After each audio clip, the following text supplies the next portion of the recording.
Hello. Hope everybody's doing well today. I'm still trying to get used to this mic arm. It's a bit aggressive. So if you're listening, I just got some new equipment. Thanks. Shout out to my angel investors, but it's kind of, it's very in the screen and I don't like the visual of it. So we'll have to figure something out. But anyway, welcome to Wanna Grab Coffee. I don't know about you, but I was accosted by my preschooler this morning while I was making her breakfast. She said to me, "Mama, why is your tummy so big?" And she patted it. She came up, patted it. I just ignored the first round because I figured she'd get over it and move on. She did not. She came back and said, "Mama, why is your tummy so big?" And thankfully, my middle child piped up and said, she's had 3 babies in there. Of course, it's stretched out. It's big and stretched out because she's had 3 babies. Now, am I proud of my daughter having that response? Yes, because we work very hard on body positivity and, year of our Lord 2025. It's a hell of a thing to balance being raised by a very interesting almond mom generation and then also hitting 2025, the last however many years we've been very focused on being positive about things, and a lot of the messaging and things that I'm trying to believe about myself and share with my daughters, wow, look at how healthy you are and how strong you are and your body can do amazing things. And at the same time, feeling criticized by a 4-year-old for a big belly. Does she know what diastasis recti is? No, she doesn't. Whatever the separation of these muscles are. Does she know how much it hurts for your provider to tell you that you've got visceral fat that you have to get rid of? No, she doesn't. Does she know that I've been working for 3 years to lose this weight and it still won't come off because I'm perimenopause and constantly inflamed? No, she doesn't. But nevertheless, it still hurts. It stings just a little bit. So anyway, I hope you're starting your day better than mine. And there's some things I wanted to talk through today. And I wanted to go into downshiftting part 2.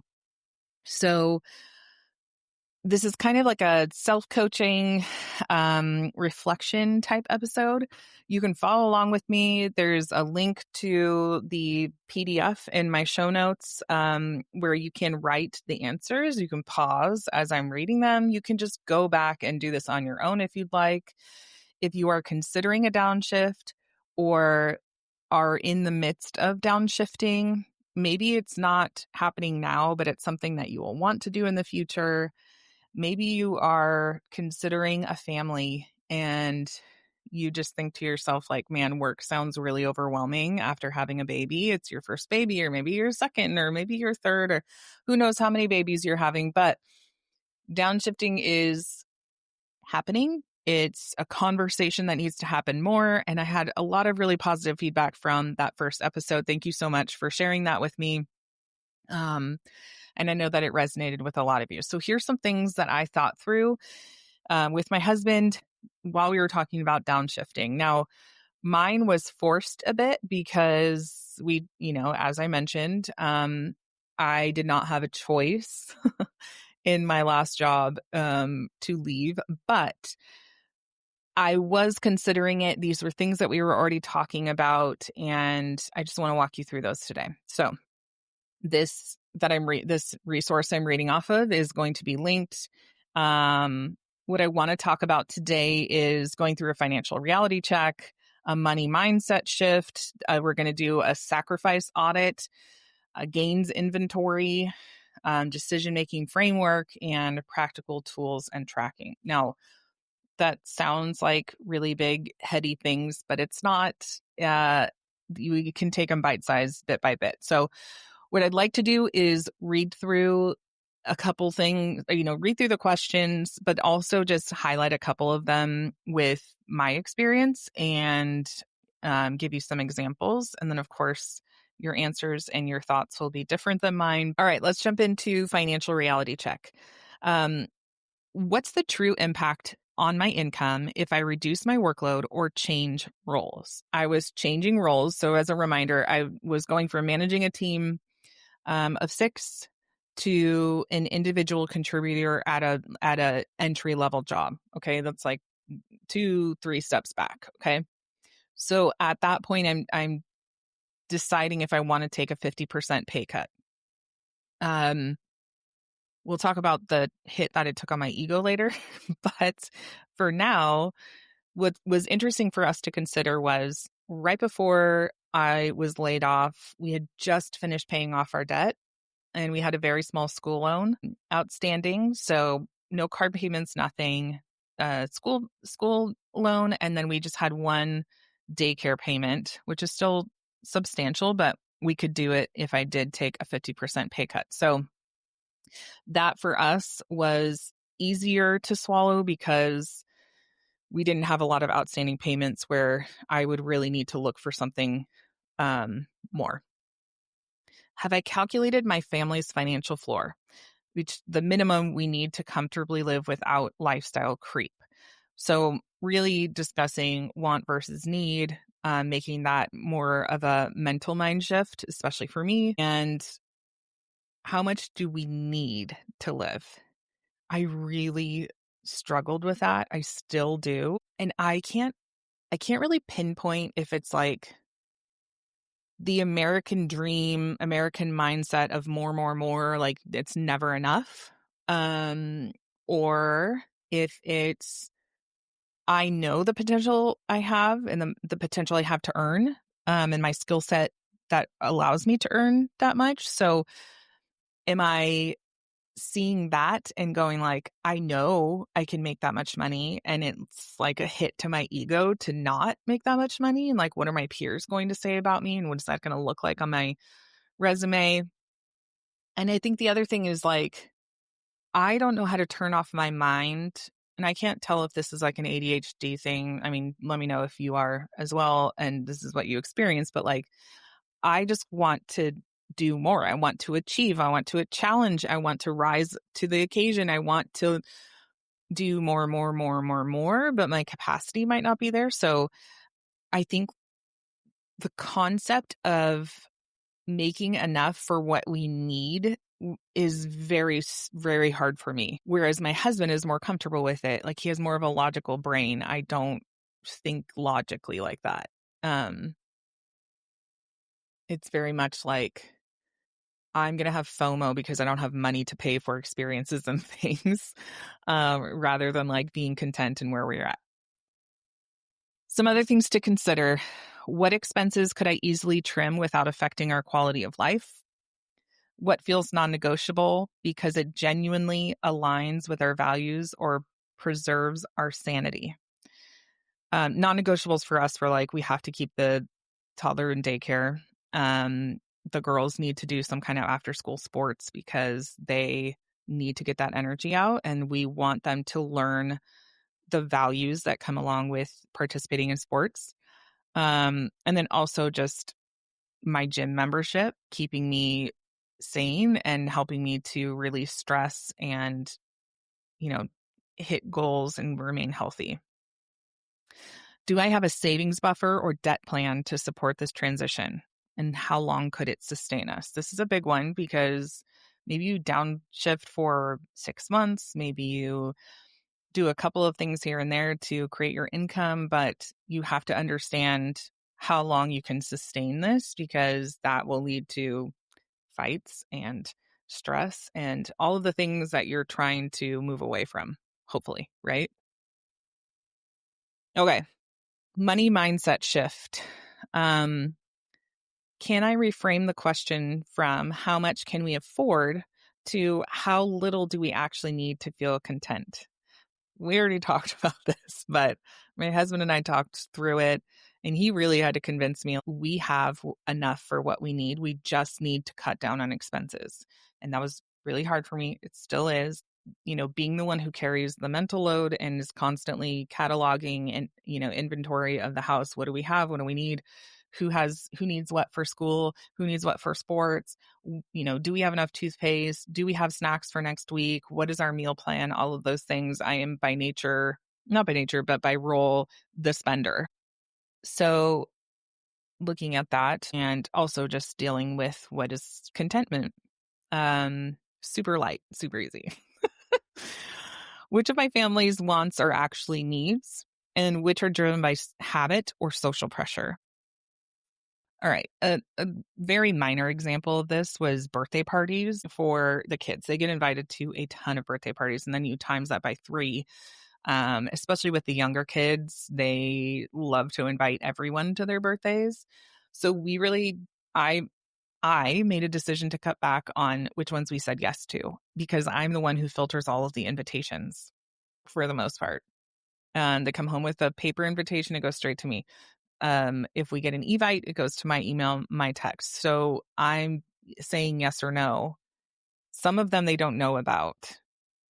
You can choose otherwise. I chose not to tell my 4-year-old that she got invited to every single person's birthday party because she doesn't know the difference. She doesn't know if she was invited or not. And really, I don't want to deal with the meltdown when it comes down to it. So a lot of them, it was like, oh, thank you for inviting us. We're not able to make it or whatever it is. But when you say no to those, you get back your time and you don't spend money on presents because these things start to add up. So I really just kept it to like their homies, like, do you really want to go to this birthday party? Is this your like close friend? And obviously from conversations I'm sharing who's in their circles, I would know yes or no if we were willing to go. So that's one little one. How can I invite my partner into honest, non-defensive conversations about money and priorities? Listen, I was the one who had to be invited into those conversations. I feel weird, insecure, strange about talking about money. I don't love it. It's a point of contention between my husband and I. We've worked very hard through that. I have worked hard to get through that, and it's still kind of weird. So he was the one constantly inviting me into that conversation. But maybe it's you who needs to invite your partner into that conversation to say, hey, I've been really considering this. Can we talk about finances in a way that is, healthy or helpful? Can we both just decide to like lay it at the table and leave our defenses aside? And if we start feeling defensive, if we start feeling, abrasive, that we decide it's time to walk away and just like walk away from the conversation, come back when we can have like a level-headed conversation. And then what emotions surface when I imagine earning or spending less? Fear, guilt, relief, freedom, D, all of the above. For me, it was dealing with my pride around earning. It was also fear that we wouldn't have enough. Guilt that I wasn't contributing enough to my family or that I have to say no to my kids. Relief, yes, that I wouldn't be spending as many hours working every day. Freedom to be present with my husband, with my kids, with my friends, with myself. So yeah, think about those, name them, write them down as they come to you. And this is definitely like something that you're going to want to think of over the course of time, maybe a week or two. And, just as it comes up, write your thoughts down, whatever they are. Nothing is out of bounds. So then as we're talking about, making a mindset shift, we're now having to get to the real deal of a sacrifice audit. So what expenses would be easy to cut, painful but doable, and truly non-negotiable for me? All right. If we're talking about women, I love getting my nails done. I had to cut that out and that sucked. But like $100 a pop because my nails grow fast, like every 4 to 6 weeks. Do you need to maybe like if however you get your hair done, do you need to extend that a bit? Do you need to talk to your hairstylist about maybe like doing something different that would allow your hair to go for a longer time? Do you need to cut out $7 lattes every once in a while? I didn't want to do that. So I did cut down on how many I was getting. and I still do sort of, but um anyway, easy cuts, painful but doable, truly non-negotiable. We already talked about non-negotiable was like anything that impacts the kids and their consistency. Which sacrifices might actually simplify or free up my daily life rather than burden it? When I make a sacrifice to do less work in less time for less money, I gain time, peace, and just more presence with those that I love and care about. And those are my ultimate goals. So that to me was something that I was kind of hoping for, and it freed up my daily life. What have I assumed I couldn't live without that I might not actually miss? And then the last one for the sacrifice audit is, where am I confusing comfort with fulfillment? That's not a comfy one. Sit with that one for a little bit. For me, comfort with fulfillment, I think it was like it all came down to money for me. I felt comfortable when I made more money, and I felt fulfilled, or I thought I felt fulfilled when I was making more money. Really, I wasn't. I was kind of empty. I felt drained. I was exhausted, not available to my family. That's not fulfilling to me. Let's move on to the gains inventory. Let's just pick this one right back up. What non-financial benefits am I hoping to gain? Peace, time, creativity, health, presence. Again, D, all of the above. Every single one of those things are things that I was hoping to gain. You might have something different or additional, but really, like, those non-financial things are just so much more valuable and make a really big impact on your overall quality of life. How can I measure those gains in tangible ways? Like hours with loved ones, stress levels, sleep quality, moments of joy. Listen, when I actually didn't choose to take the summer off, but, was intentional about not job hunting in the summer after I was laid off, that helps me restore my sleep so much. The kids were not on a set schedule. I was not working and was not accountable to anybody on my normal East Coast hours. So I was able to sleep. I woke up when they woke up. We had activities, or they went to camp or whatever. And I was just able to reduce my stress levels because I had no responsibility, sleep, go to bed at normal times. I was trying to be really intentional about not drinking caffeine in the afternoon because, when you're 40, you can't handle it anymore, I guess. um, just make sure I was working out consistently, those types of things. But I moved into a new role and I downshifted my responsibilities. My tangible gains were I finished my work and I have time now to decompress before I get my kids from school. That feels so good to be able to say, yeah, I got everything done that I need to get done. I can go put a load of laundry in. I can start dinner. I can prep a snack for them after school. I can do whatever project I need to do, run to the store, get all these things done that really cause like irritating stress all around, right? And because of that, I was able to then be present mentally with my kids after school. I completely shut my computer down, like turned it all the way off at 2:30 and made a habit of not checking my Slack or my email on my phone. And I'm just like so much happier with my kids after school. I have no irritation, which then makes me short with them. I can sit and play. I can read. I can help with homework. I can read my own book while they're playing and doing stuff together. So that for me was one of the major gains and one of the things I was really hoping for non-financial, but also like measuring those gains. I noticed every one of those things happening. How might I reframe this shift? I'm not losing status, I'm gaining presence. So that could be something that you try and keep at the forefront of your mind. And then in what ways could this decision create positive ripple effects in my relationships or mental health? Okay, lots of ways. My mental health got better. I was able to reduce my stress and my anxiety. There's something really valuable that happened for me, or I don't know. I just feel like I had a lot of career growth through these last 2 layoffs. When you have a job that you're so proud of that is stripped from you and you didn't get to the chance or the choice to say goodbye and move on your own, that really takes your reality and shifts it. At least it did for me.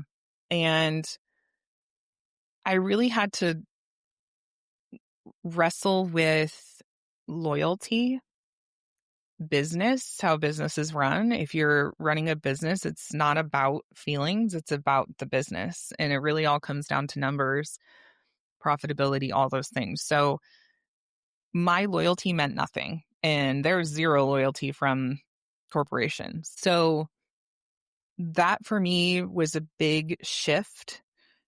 And then going into a new job and just being completely, you know, it wasn't a good situation.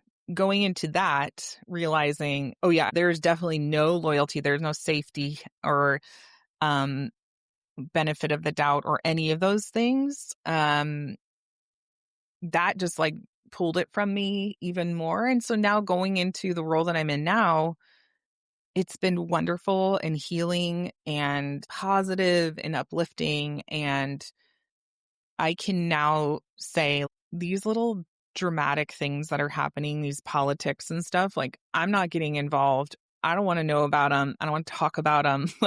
This is not for me anymore. I don't want to be a part of it. And it's been so good. It's so wonderful to have your brain make that shift and be like, I don't care. I'm here to do my job. I'm literally here just to do my job. And what is important to me is what is left after my job. Who am I after my role? I'm a mom, I'm a wife, I'm a friend, I'm a daughter. I want to be good at all of those things after I know that I've done my job. Have I done my job? Have I done it well? Yes. Great. See you tomorrow. Have a good night. I'm not getting caught up in office politics. I don't care who said what to who in what tone. It's not for me anymore. And that is so freeing. Um, I I really hope that everyone has the opportunity to do that if you've not been in that place. I'm super jealous of people who just do that by nature because that has not been natural for me. Decision-making framework. What guiding questions should I revisit before making each major change? That would be any of the questions above, or maybe something that you have on your own that I haven't read off. Who needs to be part of this decision? My partner, kids, mentor, financial advisor? Probably all of them, except for kids. I mean, for me, my kids are not making that decision. Does it impact them? Yes. And they're going to be part of that conversation afterwards. I believe that that's my role as a parent, is to make the decisions, be the driver, and just help them to come to grips with some of them if they impact them. And then how much should I allow myself to experiment before committing fully? Honestly, that's up to you. I can't tell you that. Again, I didn't have a choice. I had maybe 6 months. But again, that's up to you. You got to figure that out. And I think, of course, you might want to consider that debt, the financial stability, that kind of stuff. And then what small step can I take this month to test a slower pace without taking a full leap? So maybe you need to go back to the sacrifice audit. I think if downshifting roles and salary is not going to happen for you, then I do think there's ways that you can downshift personally, you can downshift in your role, or in your workplace. And so some of that might look like commitments. Do you really need to be a team mom? Do you really need to be the brownie leader? Do you need to be the room mom? All of these extra commitments. Do you really need to do that? Or if you really want to be involved in your kid's school, can you just say, hey, is somebody else able to be room mom this year? Or, hey, teacher, can I take stuff home to prep? And guess what? Use that as a bonding activity.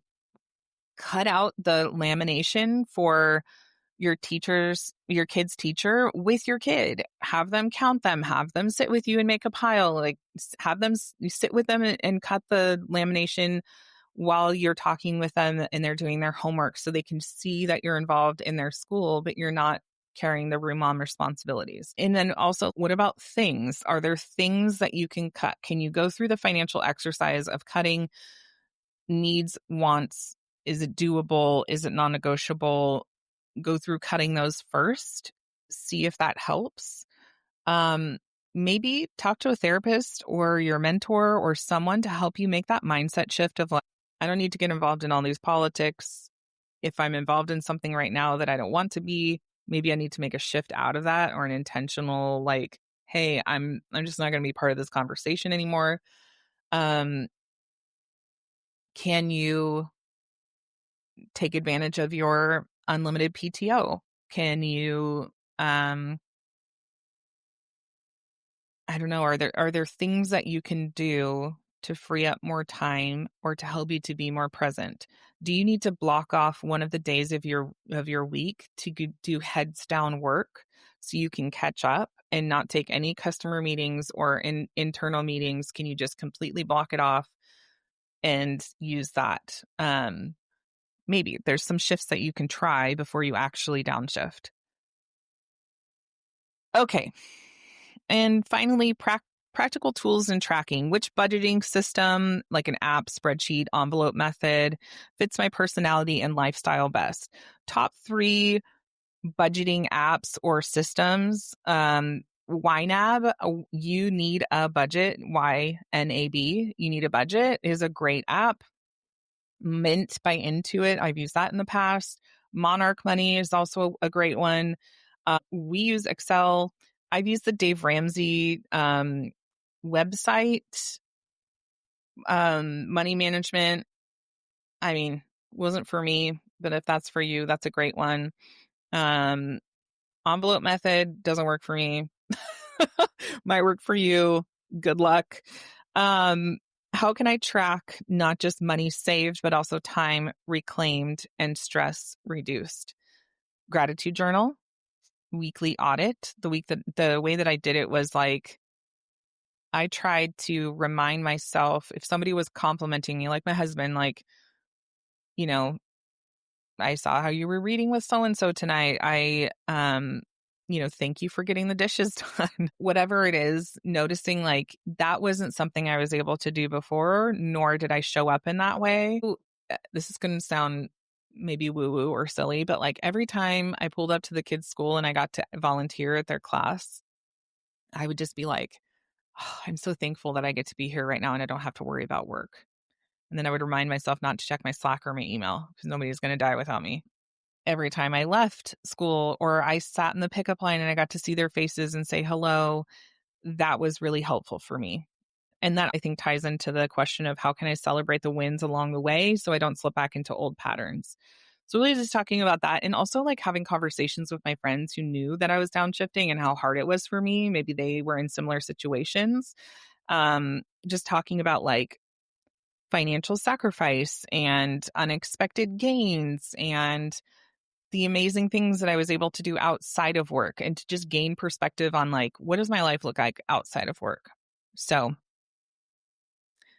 I hope that was helpful for you today. Let me know if you think of any other questions or maybe conversations that you're having with your friends. We are going to start having guests soon. Don't worry. It's not just going to be solo episodes of me. I'm scheduling and booking them now. It takes a lot of work when you are a solo podcast producer, editor, all of the things. So there will be guests, but for now, I'm just going to pump out a lot of single episodes, and I hope that it's helpful for you. Stay caffeinated, drink that coffee hot, and don't let your preschooler terrorize you. See you next week.